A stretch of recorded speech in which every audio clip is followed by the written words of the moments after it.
You're a popular one, Mr. Grinch. You won this week's box office. Amy and I will talk about that and more after this. Welcome to Popcorn Talk, featuring movie discussion, news, and interviews. Popcorn Talk. We talk movies. And now, here's Popcorn Talk's box office breakdown. Wow.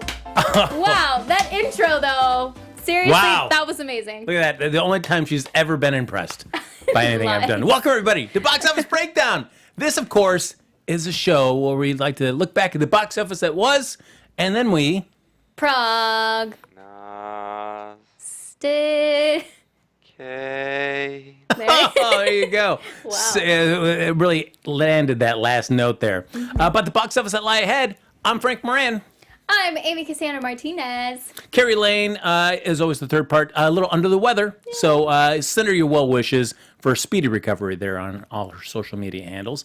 And making us look good and sound even better is Anthony in the booth. Hello, everybody. Welcome to the show. It's going to be a good one. Your enthusiasm is rubbing off on all of us, Anthony. Just yes. a wave. Thank you so much. And last but not least, folks, certainly not least, ladies and gentlemen, a member of the box office breakdown family, once and always, forevermore, back with us all the way from the East Coast in Pennsylvania, your boy, Neil Plumlee. There he is. Come on, fellas. Look at that. Ladies and gentlemen, Neil's going to be with us, breaking it all down this week. So, my goodness, how fantastic. And look at his handsome mug right there. Look at me. Look at the East Coast is treating him well. Yeah. Can you see us? You can. Can you see us right now, Neil? Well, no, I can see you on a delay. Oh. So, Interesting. there you Okay. go. So do So I'm something. going mostly just off of sound. There you go. But it's okay, because I'm part bat, so I have really good ears. Oh, see, I always thought you were a bat. Do a gesture for Neil now, and then when he laughs in a few Okay. seconds, then it'll be great. Done. Yeah, beautiful. Okay. All right. So, ladies and gentlemen, as always, like us on Facebook, give us those 5 stars on iTunes, subscribe to the YouTube channel, and while you're there, give it a thumbs up, or 2, or 3, 4, however many you can get. Look at it. Look at all these thumbs flying around. And if you're watching after we stream live, Amy, what can they do? You guys can comment down below. I'm rolling away. No, you wait and comment after we're done. Don't roll away and start commenting now. Sorry. Yeah, no, stay right where you are. That's right. Share. And you guys, stay right where you are. No. So, yes, we're going to be breaking down all the latest and greatest here at the box office, and we'll start with the movie I was talking about there in the intro of the show, that Amy Cassandra loves so much, The Grinch, the 2018 animated version from Illumination Entertainment. Did extremely well at the box office. Whoa, look at that. $66 million. There you 66! go. Yes. An unbelievable amount of money for the Grinch. Neil, we had talked a little bit about it last week, but for you, since you weren't here last week, were you interested? I saw it. I went and watched it. You did. So you're the one of only of us. So what did you think? Did you like this interpretation? Oh, no, sorry. I mean, I watched last week's box office breakdown. I did not see the Grinch. Did you like last week's show? Just tell us that then. Oh, right. Well, I loved it. Okay, great. It's almost just as good as it would be if I were there. Oh, well, there you go. Yeah. So now talking about the Grinch specifically, though, are you interested in this interpretation? I mean, certainly the box office says that many people were. Are you one of those, Neil? I'm not really one of those people right now, Frank. I can't really bring myself to find the time to go out and see it. Because it's not really gripping me. Not really holding my attention enough. It looks okay. I'll probably see it when it hits like VOD or something like that. Oh, is it partly because it's so early in the year in a way? Yeah, I think that's partly what it is, Amy. Yeah, because I remember you guys were talking about it last week, and it is really early. And I think Frank was right. I think it's trying to get into the box office before all the heavy hitters come in later on. But so it's sort of just like a bad circumstance for the Grinch. But I mean, it doesn't look like it's affected it negatively at all. I had a great weekend, but for me personally, it's not really fitting the mood. Yeah. Well, then we know that of course, Amy did not want to see this movie at all. Has no interest whatsoever. Nope. And this film, of course, was the subject of our box office bet. Oh, look at that. And as much as she didn't want to, that didn't stop Amy from swinging for the fences in her box office bet. You know it. Look at you go. I know. You went, what, 55? 55. Love that. And Yep. that is our winner for the box office bet. You know this feeling? Thank you, Neil. I'm so surprised. Well done. Well done. Thank you, Neil. Okay, Anthony. Yeah, I was actually really surprised. I was really hopeful. I think Bohemian Rhapsody making 50 was just kind of an indicator for me, which is weird because obviously they're nothing alike. But it just made me think, what if? And hey, you guys went to the movies, so that's awesome. And it's really great to not have to see it ever. But I might eventually, just definitely not now. No. And it's funny because you were like, oh, wow, Amy, going big, that's great. And I felt like, dang it, you blew it. So it's really nice to know that it made so much money. Now you can have the courage of your box office bet predictions. Yeah, I know, right? Just Yeah. trust your instincts. There you go. Look at that. Yes. So the loser for that is, I know I was in the middle of the pack. It's either Kari or Anthony. Oh, you know what? Because I wrote these down. You know, I watched it earlier today, too, night. I picked up since your boy Neil Plumlee is not here to be the official box office bet breakdown chroniclist. Writer. Oh. Yes, Chroniclist. that's right. He's chronicling these I like these that. incredible things. The box office bets. Look at that. So yes, for this, Amy. Yes. Riding tall at 55, then myself at 35, Kari at 32, and going to see this film will be our pal Anthony in the booth. Son of a Grinch. Ah, nicely I done. cannot believe. Oh. So we look forward with eager anticipation to Anthony's in-depth analysis of the Grinch. It's gonna be so depth. I like it. I like it. I So like much it. excited. depth to it. Coming in number 2 was a Bohemian Rhapsody, out for its second week from Fox, made another $30.8 million. Neil, have you seen it? I have not seen it. I sort of had soft plans to maybe see it tonight, but those fell through because I wanted to be here with you guys. Aww, look at that. Well, we're so happy Thank that those you. fell through. What's the real truth? No, that's the real truth. I believe Neil. Yeah, I went and ate at Cracker Barrel, and then I came here. Oh, Oh, look at that. What a night for Neil. I went and saw it yesterday, and it's like I didn't hate the film, but I also just watched it and said, this is so superficial. It's so surface level. yes. And it just, there are moments, there is one part there where Freddie's getting ready. He's like, hey, I'm going to go off and record my own album. And he goes, guys, you must be tired of everybody fighting each other about what's going to be the single, who gets credit for all these albums. We never saw them do any of that ever in the course of the film, so I had no reason to feel that they were tired. I rather would have seen those fights between the band, because it's so heavily skewed towards Freddie Mercury. We know so little. And certainly, if you're thinking about Queen, you're thinking about Freddie Mercury. But the whole reason that they gave the rights was because they wanted to focus on all of Queen. And you get nothing of the rest of the band. Yeah, well, according to the rest of the band, they actually said that, no, that's not how it happened. Like, it wasn't as dramatic as they made it sound like in the film. So that's why they probably didn't show those moments, because that didn't happen. Great. Sorry. But what about the rest of it? I mean, the performances are fine. It's just, there are moments where I was really interested in, like, especially his relationship with Mary. I felt like really could have done with a lot of exploration, and is just kind of touched on, and just ever so briefly. Yeah, like some people were saying that Mary was kind of like Jenny in Forrest Gump, where you see her at the beginning, and then she's kind of there, and then she goes away, and then she comes back, and then it's just like different haircuts also. Yep. It's kind of the same, where you need a little more meat to that. Yeah. Yeah. And I don't know if I like the idea of the whole, they spend the last part of the film as a really just, basically you're watching the Live Aid performance in total. And I don't know if I like that. It's a huge chunk of the movie that's just like, boop, that's it. Yeah, there's no context. I mean, other than looking Yeah. at the band's face while they're playing, especially like Brian, where he's like, whoa, like he keeps having these looks like, this is great, this is really happening. Yeah. But there's no, and then it just goes to credits, and you're like, Yes. there's nothing. The pacing was just not Yeah. there. But I'm hopeful that, crap, what's it called?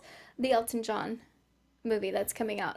I'm hoping that one will have a little bit more of a structured plot and really go into it, because this one didn't. It's a good time, for sure. Yeah, but what I didn't like, though, was that every time they get into that formula where the band's going to be kind of grumpy in the scene. Oh, wait, somebody has this really sweet chord that they're going to play. And and then all of a sudden, boom, it turns into an awesome song. I'm like, oh. And they do that again and again. And like, oh, all right, great. Got it. Let's move on. Question for you. Yes. How did you see it? Was it With my eyes. with your eyes? I did. I tried it new and thought I'd see a movie with my eyes. Well, I was curious about that. Okay. Was it, what is it, IMAX? I did not. I just saw it in the regular theater. Regular theater? Yeah. How were the seats? Very nice. I was kind of like in the first. I was in. If you go to an AMC theater, Not sponsored. saw it in the prime seating, so I was a little bit closer to the screen, so I felt like I was being enveloped. All right. Yes. Did you have a recliner? I did. And did? that baby was all the way reclined back. Okay. Yeah. It's like snuggled in. I feel like that really helps with, enjoying a movie, especially if it's like one of those where you feel like you're at a rock concert or something. You're like, all right, cool. I've never, experienced a rock concert like this. I'm so freaking comfortable. More importantly, Neil, has our glowing praise for this film made you really regret that you canceled on those plans? No, it's quite the opposite, actually, Frank. I feel really good about not seeing it tonight. Okay. All right. Well, good. Coming in number 3, though, is a film that a lot of us saw, is Overlord, the J.J. Abrams produced film from Paramount, made $10.1 million. Yeah. I know myself, Amy, and Anthony have seen it. And Neil, I know you mentioned a couple films that you've seen, but did you see Overlord? Whoa there, Natalie. I did not get a chance to see Overlord. I did not see Overlord either. Oh, you didn't see Overlord either? Well, No. all right. Well, way to drop the ball, Anthony. Carrie had seen it. Kari Lane saw it. Harry saw it. Yeah. We can tell you guys if it's worth a watch or not. Amy, let's start with you. Is it worth a right. watch? I say it is. Do you want me to go in depth right I would now? love that. All right. So I was pleasantly surprised. It is loud. It is really loud. It's really like flashy in a good way where you're like, oh my God, I didn't know I was going to see something really bright and flashy right now. So it keeps you awake. It's very intense. I think, the trailers show, I think, a little too much. But even then, you'll still enjoy it because there's so much, plot that you're gonna obviously understand once you watch the movie. But yeah, it was really surprising, really scary. I think there's so much tension in the movie, obviously because it's like a war movie, but there's also some other parts to it that you're like, what in the world is going on? So yeah, it was really cool, surprisingly good. I got really good seats too, which also helped. I don't think it was IMAX, but it just felt, like I said, it was very loud. It was just like, whoa. Yeah. I honestly, I thought it was not going to be that great. The trailers, the music was fantastic, and it looked really cool, and, J.J. Abrams and Fitz from Agents of S.H.I.E.L.D., but yeah, I was a little bit worried, and I'm glad that I was pleasantly surprised. I felt like the trailer sold me a film that was going to be much more horror-based than what I got. Yes. So I felt I walked out of it, and it was a fine watch. I was like, okay, that's fine. What? It was fine. Were you scared at all? No, What? I wasn't. No, Okay. it was. Frank doesn't get scared. No, I don't. I don't feel those emotions. The only thing that scares him is Boo 2. No, that's true. Please stop. No. Yeah, I felt like it. Yeah, I wanted to be bombarded or kind of like really kind of like really enjoy the horror aspects of it. I was hoping it was going to be not that there are problems with that movie, but I felt like I was trying to equate it more to From Dusk Till Dawn, where it starts off as one type of movie and then does a twist and becomes something else, and you're like, whoa, all right, this is crazy. Yeah. And I never quite got that far, that really twist to really kick in. Yeah, I do want to jump in and say we are in the chat, so you guys are welcome to chime in if you did see Overlord. But yeah, I thought it was going to be a little bit more sci-fi than it was. Yeah, it's like the time period, like World War II, it's cool. And I've always loved stories about with the Nazis doing like weird genetic, scientific, even mystical experiments and things like that. Yeah. So like, oh, this is going to be a really cool kind of crazy twist on this. And it just didn't go as far as I had hoped it would. I have to say, though, that with the characters that we focused on, I was worried that there were just going to be too many that you're going to forget who's who. You know, because that can sometimes happen, especially with war movies, if you're like, wow, it's all these people and I don't remember their names. I think the ones that they did focus on, I think they did a good job. There were certain things where I was like, why would you do that to him? We'll talk about it after. But yeah, I don't know. I think it was pretty good. I am surprised that it only made 10 million slightly, just because I don't know, I thought it would be a little bit more. Just I don't know, because we talked about this last week too, is where I felt like I saw the trailer a long time ago. I was like, ooh, I'm intrigued. And then I had totally forgotten about it for the longest time, that when I did see the trailer again more recently, I was like, oh, that hasn't come out already. Oh, I guess I'll go check it out. So I felt like the marketing wasn't really there. yeah, I mean, I would say the last month and a half, I've pretty much, I've known it was going to be out soon just because of the trailers. But it depends also on how much you go to the movies. True. How often. Neil, have you felt like were you pretty much up to speed on what Overlord was, or do you feel like I really don't know too much about this movie? No, I saw a couple trailers. I forget what I saw it from, what movie I was in when I saw it in the theater. But I think, I mean, yeah, it did like 10.1, and that's not so bad. I think it had like a $37 million budget. Yeah, it had a low budget. Yeah. So it's already pretty low. So we're probably about halfway there with like slim pickings internationally and with whatever it made there. Probably halfway to making like a non-negative return, which is good. But yeah, it didn't look like it was like pushed out too crazy. Like I didn't see it a whole lot of places. I didn't see it a lot on like social media and a lot of other places. Now I'm not in LA anymore, so I don't get a lot of those cinematic ads for like movie ads on like bus stops, sides of buses, stuff like that. Mm-hmm. So that's not really a factor out here where I am. But yeah, at least for like TV ads and stuff like that, I wasn't seeing a whole lot. I was seeing like an adequate amount, I would say. And you know what? They probably did that because just to keep the marketing budget down. Because they figured that if they put more into it, they might not get a big enough return to cover it. True. Mm-hmm. And it looks like it's going to do okay, at least. Mm-hmm. Yeah, and Wyatt Russell's in there, son of Kurt Russell. And there are moments in that film where it kind of reminded me of the look of, I felt like I was seeing Kurt Russell back in The Thing. Oh. Yeah, so not cool. Yeah, not because he doesn't have the facial hair, but just the kind of look with the eyes and stuff. I was like, oh man, all right. So I didn't mind Wyatt Russell in this film.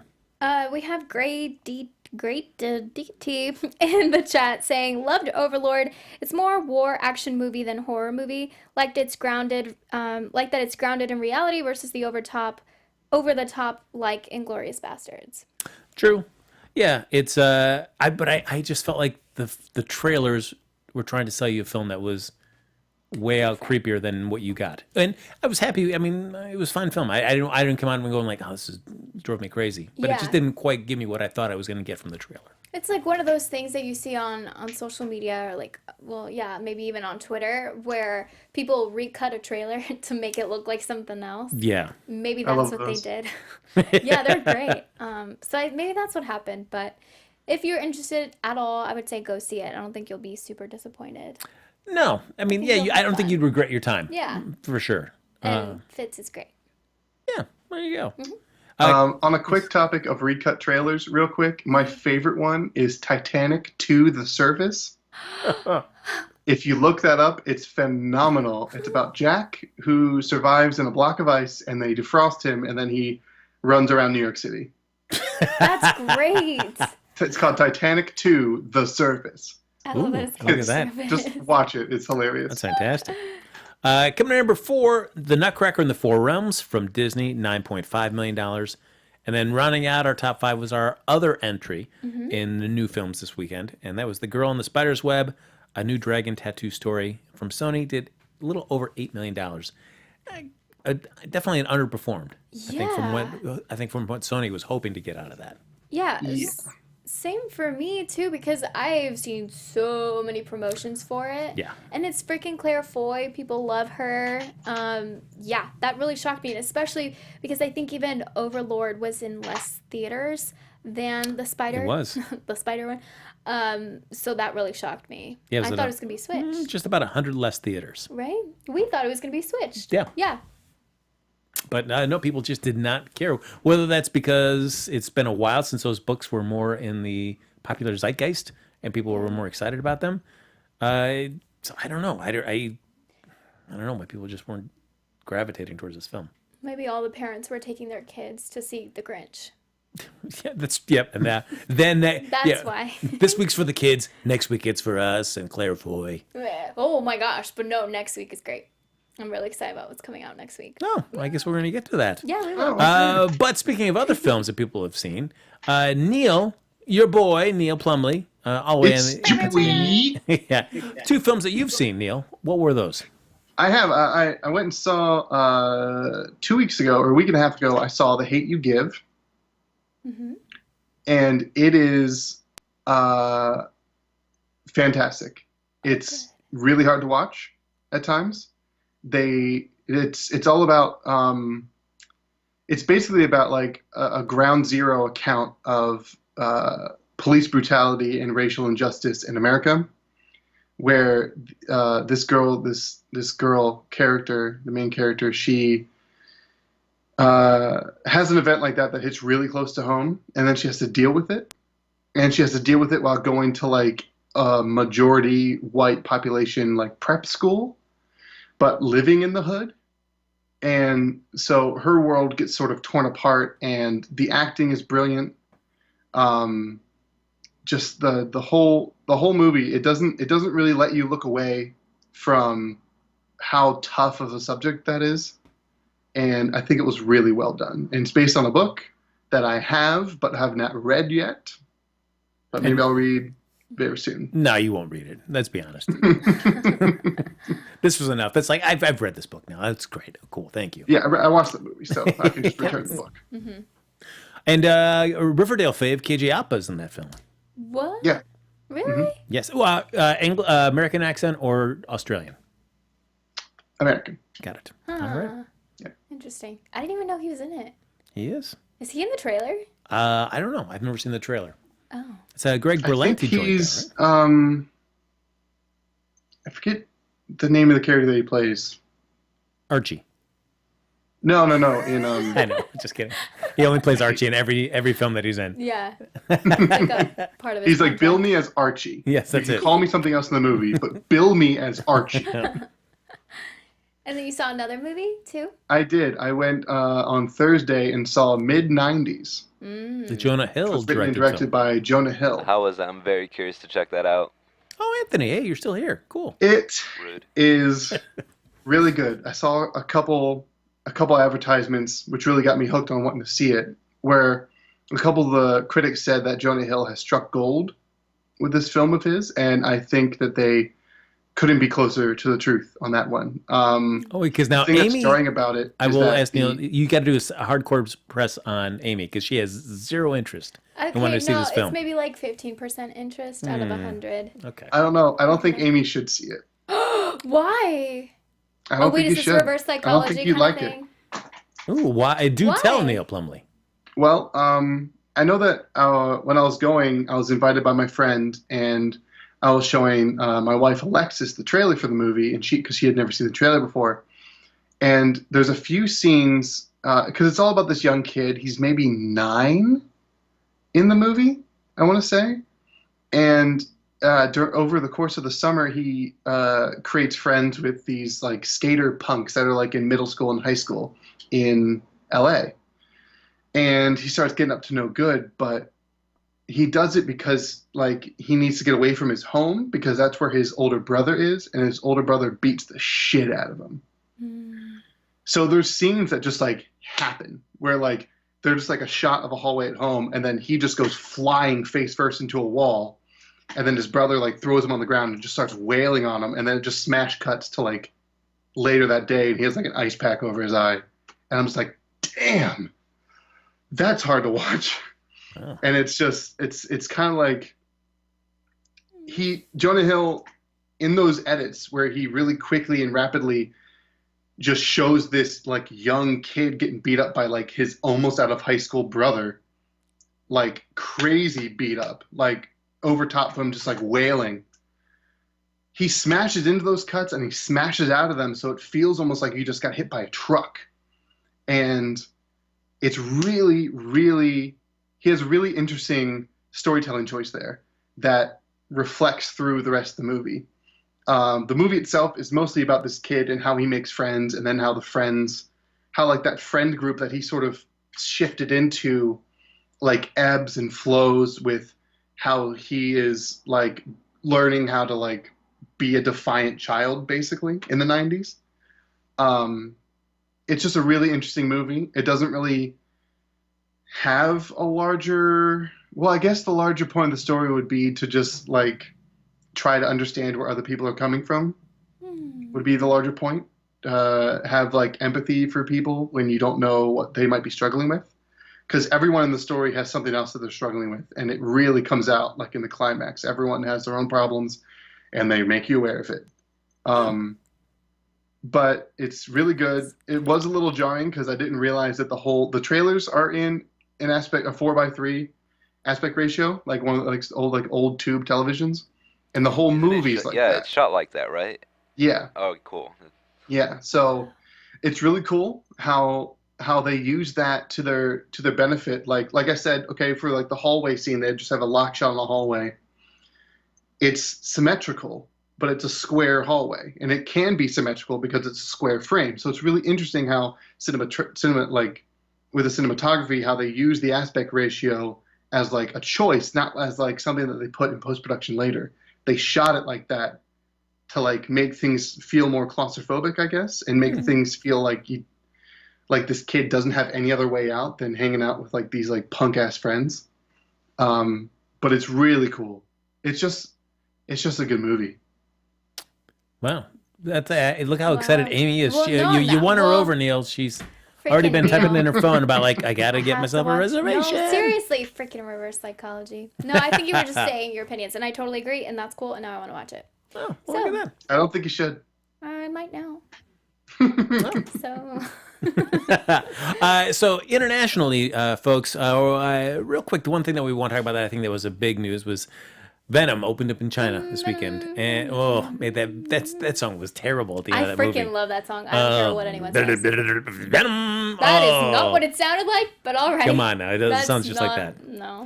But basically, that opened at #1 spot at the worldwide and international box office this weekend. It got $111 million there. It's the second best opening there ever for a superhero title, just behind Avengers: Infinity War, and the fifth best for an imported film, and Sony's biggest China launch of all time. This means get ready for more Venom, guys. Get ready for more Venom. This is gonna be rough. It's gonna be rough. For sure. Venom. Did you see Venom, Neil? But here's the thing. Have you ever heard of a movie? I mean, of course we've heard of movies that have made their budget back opening weekend.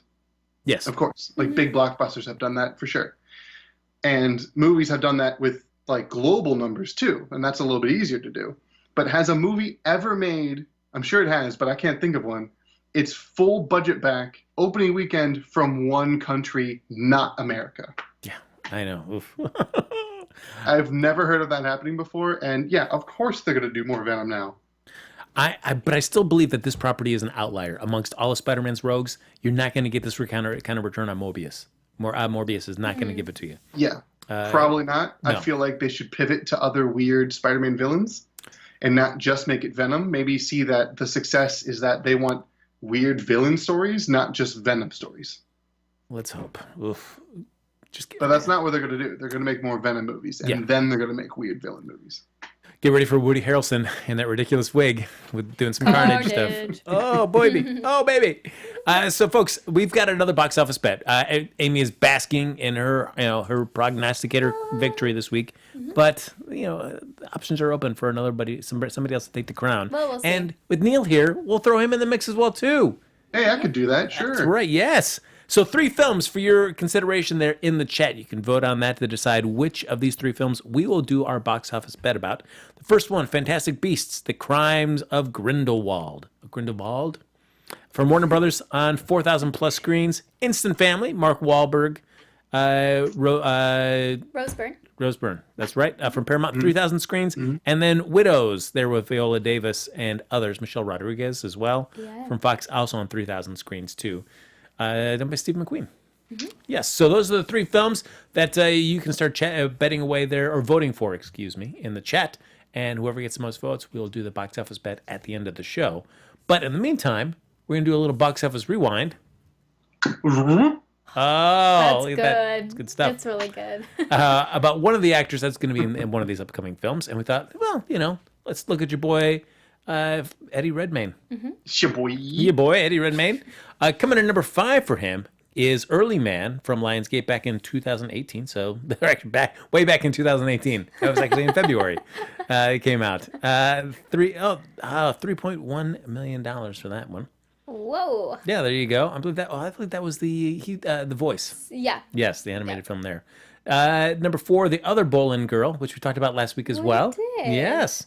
Back in 2008, $8.2 million. And these are basically Eddie Redmayne's top box office opening weekend grosses. Not the total box office of a film, but just the opening weekend. Yeah, because there's one that I was surprised wasn't on there, but We'll we'll talk get about to it that. later. All right. Number 3, Jupiter Ascending from 2015, $18.3 million. Ugh. He speaks in his voice choice in that film just as I speak in a slow whisper. We're gonna take the planet's energy.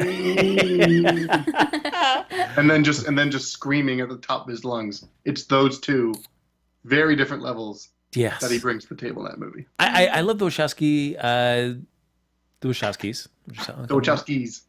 But I feel like after Speed Racer, but they produced Cloud Atlas, and I did enjoy Cloud Atlas. But just in terms of them just directing a film, I felt like I haven't really enjoyed anything that they've really done since Speed Racer. Well, what about it's not a movie, but Sense8 is very good on Netflix. True, but not a film. Not a Yeah. film.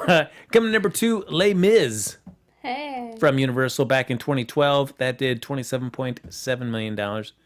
I was 27.2, excuse me. I was bummed. I love that musical, but I also felt like I was watching a really small scale musical on the screen.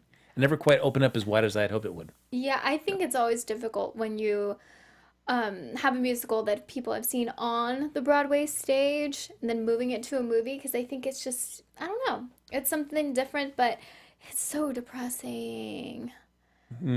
I was so jazzed to see this movie. I What? cry like a little baby every time I see this musical. Oh, Just yeah. tears just flowing down my face. Are you making fun of me? Why am I making fun of you? I can't tell. Whoa, Amy. What's No, going it's a on? sad musical. Yes. Everyone cries. No, I know, but Okay. I don't know, just the way Dream, you a said it, I was dream, like, yeah. maybe you didn't cry, which is okay. No. Oh, holy you cow. did? Yes. Okay. Every time I see that. Yeah, it's a lot. And I was waiting for that So sad. in the film to get that same punch. And I was like, You didn't get it. It was okay. Coming in number 1, though, of course, no surprise, Fantastic Beasts and Where to Find Them. That 2016, $74.4 million. Yeah, that was fun. The story is like meh, but the art direction and that is fantastic. Just the time period that it's located at, I really enjoyed that about the film. The world and the setting, and also seeing wizards be in everyday life and wizarding it up, at Yes. a moment's notice. It's so rad. I'd rather see movies like that than whatever Harry Potter gave me. Yeah. But yeah, this next one looks interesting. I thought the acting was really weird in the first one. I didn't know how he was playing that character, really aloof, but I didn't really buy into it. But overall, it was a fun movie. The thing, what I didn't like, because I like Colin Farrell, and when they do the hey, it was really me all along Yeah. to get him Yeah. to Johnny Depp, that was so disappointing. I rather would have had it just been Colin Farrell the whole time. Yeah. Yeah, I didn't And like that. I agreed. I remember you said that you made this point before, Frank, and I agreed with you then. But I watched some recent trailers for Fantastic Beasts 2, and I gotta say, Johnny Depp has that freaking crazy look, especially in that scene where he's taking over that flying carriage in the beginning of that trailer. Yep. And he fills it up with water and does all that crazy stuff, and his hair's all in front of his face. And he looks all crazy, and I'm like, that's why he was cast as Grindelwald and not what's his name? Colin Colin Farrell? Farrell. Yeah. Yeah, which you'll see in Widows. He's in that film. So, Congo. Yes. yeah. Oh yeah. But I feel like I think Johnny Depp also just has such baggage around him that many people that are Potter fans are also really wrestling with how Yeah. do I go and see this film because it's Yeah. got this guy in it. Yeah. Yeah. Yeah. No, I agree with that too. It's kind of hard to not conflate the character and the actor with the works that they're performing.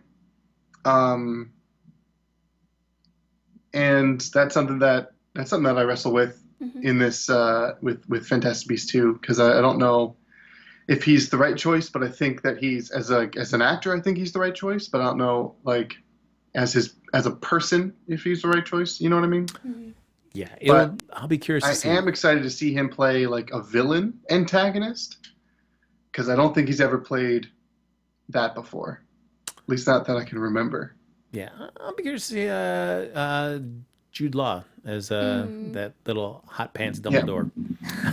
All right. Yeah. So, ladies and gentlemen, we're getting ready to do our box office bet. Keep chiming away there in the chat. But real quick, we'll do our what we think are our top 5 for next week. Of course, adding in Fantastic Beasts: The Crimes of Grindelwald at 4,000 plus screens, Instant Family with Mark Wahlberg and Rose Byrne at 3,000, and Widows. Do we see any other world where Fantastic Beasts 2 doesn't take top spot? No, No. it's in the top. No. For sure. Yeah, I mean, for as much issues that people might be having, I still think it's going to be enough to take it as number 1. Yeah. But the big thing is, where do you see Instant Family and Widows falling in to this top 5? Ugh. You know, well, a lot of people in the chat are really liking or are excited to see Widows. Every single time I see it, I want to say Windows. Me too. It's- Every okay, time. good. Glad I'm not the only one. It's really weird because obviously they're nothing alike. Yeah, a lot of people are like Widows. So maybe Widows. I'll go Fantastic Beasts, Dr. Seuss, Bohemian Rhapsody, Widows, Overlord, Instant Family. Oh, Whoa. I don't Really? think. Yeah, I don't. Who cares about Instant Family? I do. I'm so freaking pumped. Come on. I It's just the love feel-good Rose movie Byrne. of the year. Everyone knows this. Nobody cares about that. I'm excited for it. I've seen a lot of promotions for that. Okay, I go with crap. What was the first one? Oh, Fantastic Beasts, The Grinch, Widows, Bohemian Rhapsody, Instant Family. Okay. Bye bye, think. Overlord. Yeah. Later days. Yep. All right. Got it. Yep. All right. Neil? Well, we're going to do Fantastic Beasts. Let's just start off tried and true with Nice. that one. Number 2 is what I'm struggling with, but I think I'm going to say Instant Family just to spite Frank a little bit. Oof. All right. Okay. Okay. I think if The Grinch does a good fall at 50%, then I think Instant Family could make like 35, maybe beat it out. Let's see. All right. And then probably The Grinch, Widows, Bohemian. Okay. Intriguing. Interesting. All right. Well, ladies and gentlemen, it is time to do our box office bet for the film that you in the chat room have decided that we will place our wagers on to determine who is going to have to go see this film. As always, all of us will bet, and whoever's closest to the actual total will be the prognosticators. The loser will have to see the film. Tell us all about it. Okay, so Ken Jack says, okay, so it's Widows 5. Wins with five Widows. votes. Really? All right. Okay. All right. Did Widows. Fair enough. All right. Oh boy. I voted for Widows in the chat. Neil, you can't. What? We have to What, you just. traitor? Blasphemy. Yep. Looks like we have to that's disqualify four. that. Need a recount. Yep. Still That's We need it. a recount. Everything's disqualified. All right. We need So. another It's recount. close enough for an automatic recount. I think we should do one. All right, 3,000 screens. You've got Liam Neeson, Colin Farrell, Viola Davis, Michelle Rodriguez, and a few more in there as well. Directed by Steve McQueen. Ooh, okay. Guys, chime away with your numbers, All right. please. Oh, dang it. I'm not ready. I Got don't it. even remember All right, what. I'm gonna try. We'll see what happens with this Wait, baby. who's writing them all down? I'm writing them down, Okay. Anthony, because your fingers are too delicate, and I want you to save them for more important I'm things. too busy. Oh, all right. okay. Look at that. Neil, are you ready, sir? Oh, I got it. Yeah. All right, fantastic. So as always, we'll go with tradition. Anthony, you're in the booth. What you got? I'm going in with a cool 32 mil. Ooh, 32. All right. Neil. Well, I went lower than that with 14.2. Oh, 14.2. All right. Amy? Oh, hey, phone. Oh, hello. 25. Oh, 25. What is that? Look at that. There you go. I did 25 as well. Twinsies. Okay, Look I at that. feel great. Yes. All right. So Amy and I both at 25. So All right. looks like it's going to be Neil and Anthony. What a exciting competition this is going to be. I guess I'll watch it. Anthony, already throwing in the towel? What is this? It looks like a good movie. I have no problems with potentially seeing this because I know I'm going to see it. Yeah, I'm okay with that. Yeah, should be interesting. All right, ladies and gentlemen, that's going to do it for this episode. But before we do anything else, big round of applause for the super handsome, super talented, super great Neil Plumlee. Get out of town, won't you? There you go. Hopefully Hush, this is I fell not over the the crowd. last of his many appearances. We're going to keep pulling him back as often as we can. Yeah, please do. Oh, thanks, Neil. But as always, folks, like us on Facebook, give us those 5 stars on iTunes, subscribe to the YouTube channel, and give it a thumbs up while you're there, or 2, or 3, 4, 5, 6, however many you can get. And thanks, everybody, for hopping in the chat. But if you're watching this after we stream live, Amy, what can they do? You guys can comment down below and let us know if you're going to watch Widows. There you Or go. what you're going to watch. Just anything. Anything. Anything. I'm going to watch the dogs play outside my window. That's beautiful. Oh, wow. That's yeah, right. There you I go. like that. But if you want to stay in touch with any of us after the show's over, Anthony, where can they find you, sir? Oh, here I am. You can find me everywhere at TonyBTony_, and I'll plug horror movie news on Tuesdays at 4 p.m. Pacific Standard Time. We will be talking Overlord along with some news items, so yeah, if you like horror, come hit us up and chill with us. Yeah, he's still so excited about, Hit us up. hit us up Chill. about Overlord. I love it. I love it. Tahoe trip, I'm tired. Oh, no. Neil, how about yourself? You can find me at everywhere where you can find people at the Neil Plumlee. That's TheNeilPlumley. Nice to see you, folks. I missed that so much. Amy? You guys can find me on all social media at Amy Cassandra MTZ. Nailed it. You nailed it. That was a slight delay. I will have to move forward with my life. What? And follow me on Twitter and Instagram, folks, at HappyGoJackie. Everybody, thanks so much for joining us for this episode of Box Office Breakdown. We will be back here next Sunday night with an all-new episode right here on Popcorn Talk. Until then, go see some movies. We love you, Neil! From producers Maria Menounos, Kevin Undergaro, Phil Svitek, and the entire Popcorn Talk Network, we would like to thank you for tuning in. For questions or comments, be sure to visit popcorntalk.com. I'm Sir Richard Wentworth, and this has been a presentation of the Popcorn Talk Network. The views expressed herein are those of the hosts only and do not necessarily reflect the views of the Popcorn Talk Network or its owners or principals.